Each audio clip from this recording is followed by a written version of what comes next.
Pokok limau kumquat. Yang ni lah pokok paling ramai orang cari sekarang ni sebab dia viral kan, buah dia tu boleh baik untuk batuk-batuk semua. So inilah dia pokok dia. Selalunya pokok ni memang dah dikawinkan siap-siap lah supaya cepat dia berbuah. So kalau nak beli tu pastikan pokok tu dah dikawinkan. So bentuk daun dia ni memang tirus-tirus. Pokok limau kumquat ni dia punya daun memang jenis tirus panjang macam ni. So kalau nak beli tu boleh tengok lah jenis daun macam ni ataupun tanya je peniaga tu. Dia nanti dia bagi tahulah. So yang ni baru beli. So tak tahu lagi berapa lama ambil masa untuk dia berbuah setelah kita tanam lapasu ni. Tapi memang tanam lapasu memang boleh berbuah. So kita tunggulah.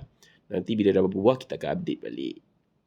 Yang penting pokok ni dah siap dikawinkan kat tepi tu. Dia dah tampal kat batang asal pokok limau kumquat yang lain ni. So bila dah kawinkan ni cepatlah dia berbuah nanti.